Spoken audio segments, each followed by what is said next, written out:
Good morning, students. How are you? You are welcome to CRI online classes.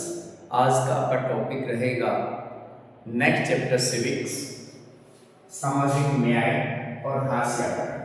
सामाजिक न्याय, जैसे कि हम समाज के अंदर सभी रहते हैं और समाज में हर व्यक्ति का बराबरी का हक होता है, चाहे वो किसी भी धर्म का व्यक्ति हो या किसी जाति का व्यक्ति हो. सब लोगों को बराबरी से जीने का हक है.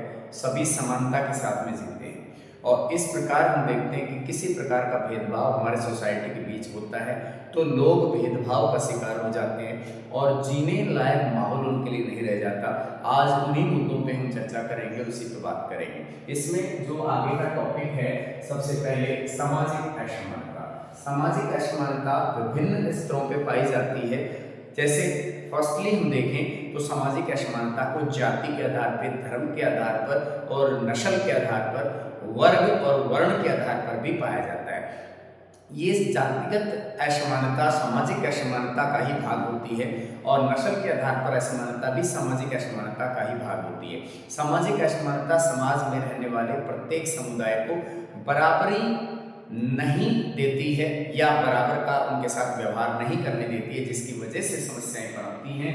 यहाँ हम इस टॉपिक को सामाजिक असमानता को लिंग, जाति, वर्ण, धर्म, वर्ण, नस्ल, किसी भी आधार पर किसी के साथ में अगर समाज में भेदभाव होता है तो उस भेदभाव को रोकना बहुत ज़्यादा जरूरी है. सरकार ने इसके लिए प्रोविजंस भी बनाए हैं, तो उसके लिए हम इस टॉपिक को आगे बढ़ेंगे. अगला टॉपिक है हाशिए का समूह. ऐसा समूह जो समाज के अंदर हाशिया समुदाय है. हाशिया समुदाय ऐसा समुदाय होता है जो समुदाय किसी भी प्रकार से अपने बाकी अन्य समुदायों की अपेक्षा बहुत ज़्यादा पीछे है, आर्थिक रूप से भी, सामाजिक रूप से भी और पिछड़ेपन का शिकार है. उसे हाशिए पर समुदाय कहा जाता है. जैसे एक नोटबुक के अंदर हाशिए लगा हुआ एक लाइन हम देखते हैं लेफ्ट साइड में, तो वो हाशिया एक तरफ का बहुत कम हिस्सा होता है और बाकी बचा हुआ जो पृष्ठ होता है वो काफ़ी बड़ा बचा हुआ हिस्सा होता है. इसका मतलब हाशिए पर समुदाय का मतलब है वह बाकी समुदाय से आर्थिक रूप से पिछड़ चुका है, सामाजिक रूप से भी और अन्य क्रम से भी, सांस्कृतिक रूप से भी वो पिछड़ चुका है. उसे हाशिए का समुदाय बोला जाता है. हाशिए के समुदाय कौन कौन से समुदाय हो सकते हैं, इस पे हम कल्पना करके देखते हैं या हम व्यवहारिक रूप से अपने समाज को देखकर भी इसमें बता सकते हैं. तो इसमें सबसे जरूरी है कि अपना क्या चीज़ ऐसी है जो हमारे समाज के अंदर हमें कैटेगराइज करती है, हम किसी को एडवांस, किसी को मतलब पीछे लेके जाना.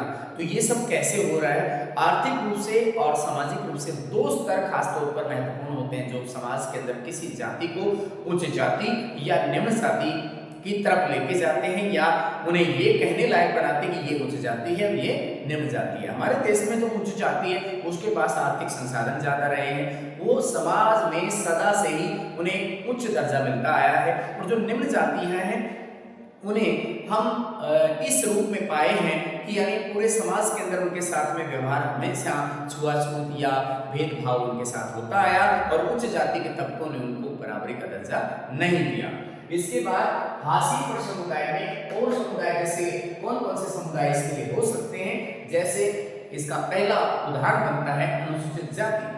अनुसूचित जाति के अंदर जो भी जातियां आ रही हैं एससी कास्ट में, उन सब जातियों को हाशिए का समुदाय कहा जाता है क्योंकि वो आर्थिक रूप से पिछड़े हुए हैं, सामाजिक रूप से भी और शिक्षा की दृष्टि से भी पिछड़े हुए रहे हैं और समाज के अंदर उन्हें बराबरी का दर्जा कभी भी नहीं मिला है. दूसरे समुदाय इसी के इन्वॉल्वमेंट में आते हैं. दूसरे समुदाय का नाम है अनुसूचित जनजाति.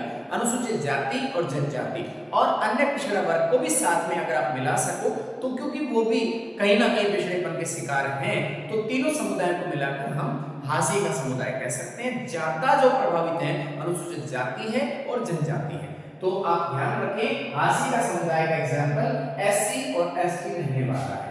SC and ST. SC schedule caste, ST schedule tribes.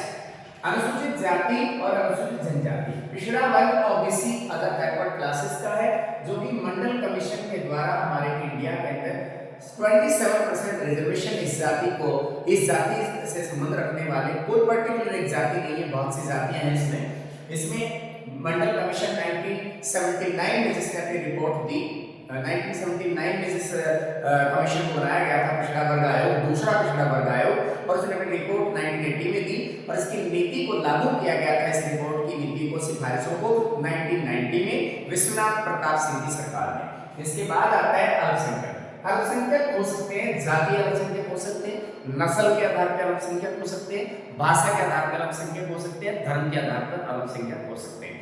हमारे देश के अंदर जैसे उदाहरण के रूप में हम हिंदुओं को बहुसंख्यक मान सकते हैं क्योंकि वो हैं इंडिया के अंदर, लेकिन अन्य जो समुदाय हैं जैसे सिख धर्म के लोग हैं, मुस्लिम धर्म के लोग हैं, ईसाई हैं, यहूदी हैं, बौद्ध धर्म, जैन धर्म, इन सभी धर्मों के लोग हैं वो अल्पसंख्यक हैं क्योंकि उनकी संख्या प्रतिशत के हिसाब से बहुसंख्यक समाज से काफी कम पड़ती है। लेकिन कुछ राज्य ऐसे हैं जहां पर उनकी तादाद धीरे धीरे बढ़ रही है और जो हिंदुओं की तादाद वहां पर घट रही है। लेकिन औसतन अगर पूरे देश की जनसंख्या का आकलन हम करें तो सबसे ज्यादा जनसंख्या का परसेंटेज हिंदुओं का है, इसलिए वह बहुसंख्यक समाज ही कहलाएंगे और वो अल्पसंख्यक समाज ही कहलाएंगे। जिनकी संख्या कम है वो अल्पसंख्यक, जिनकी संख्या ज्यादा है वो बहुसंख्यक, चाहे वो जाति के आधार पे हो, धर्म के आधार पे हो, नस्ल के आधार पे हो, भाषा के आधार पे हो। इसके बाद अल्पसंख्यकों के लिए विशेष प्रावधान। हमारे देश के अंदर अल्पसंख्यकों की रक्षा के लिए कुछ विशेष प्रावधान किए गए ताकि बहुसंख्यक समाज अल्पसंख्यक को तंग ना कर सके, उनका शोषण न कर सके। इसमें आर्टिकल 14 जो है जाति, धर्म, वंश, लिंग के आधार पर किसी प्रकार का भेदभाव उसमें नहीं हो सकता है। आर्टिकल जो 16 है यह लोगों को आर्थिक रूप से समानता प्रदान करता है, रोजगार अवसरों की समानता प्रदान करता है। आर्टिकल 17 अनटचेबिलिटी यानी छुआछूत की भावना को समाप्त करता है, अस्पृश्यता को समाप्त करता है। अगर कहीं ऐसा कुछ होता है, कोई करता है छुआछूत की भावना आज भी उसको लागू करता है तो उसके खिलाफ स्ट्रिक्ट एक्शन लिया जाएगा। और आर्टिकल जो 26 है यह धार्मिक संस्थाएं स्थापित करने की छूट हमारे इंडिया के अल्पसंख्यकों को देता है। और इसके अलावा आर्टिकल 46 यह अनुसूचित जाति और जनजाति जो लोग हैं जो आर्थिक और सामाजिक रूप से कमजोर और पिछड़े हुए वर्ग हैं उनको ऊपर उठाने के प्रावधान राज्यों की सरकारों को ये प्रदान करते हैं, केंद्र सरकार को भी प्रदान करते हैं। इसके अलावा आर्टिकल 30 अल्पसंख्यकों को अपनी पसंद की शिक्षा संस्थाएं स्थापित करने के लिए यानी वो भी अपने स्कूल और कॉलेज स्थापित कर सके, इस तरह की छूट उनको देता है। इसके बाद अल्पसंख्यकों की रक्षा के लिए राष्ट्रीय आयोग भी हमारे इंडिया के अंदर बनाए गए हैं। राष्ट्रीय आयोग पूरे राष्ट्रीय स्तर पर वर्क करता है। अल्पसंख्यकों के साथ कहीं ज्यादती, कहीं कुछ भी गलत होता है तो उनकी रोकथाम इसके जरिए हो सकती है। इस टॉपिक के लिए एक बार फटाफट अपना इसका रिवाइज करें कि सामाजिक असमानता समाज के अंदर, समाज में जो हाशिए के समुदाय हैं उनके साथ भी अच्छा व्यवहार हो सके और उच्च जाति निम्न जाति में कोई इतना भेद नजर नहीं है। अनुसूचित जाति और जनजाति दोनों ही हाशिए के समुदाय कहलाते हैं। पिछड़ा वर्ग भी पिछड़ेपन का शिकार होता है, कहीं ना कहीं हाशिए वर्ग से जुड़ा रहता है, लेकिन इनकी संख्या इतनी कम नहीं है।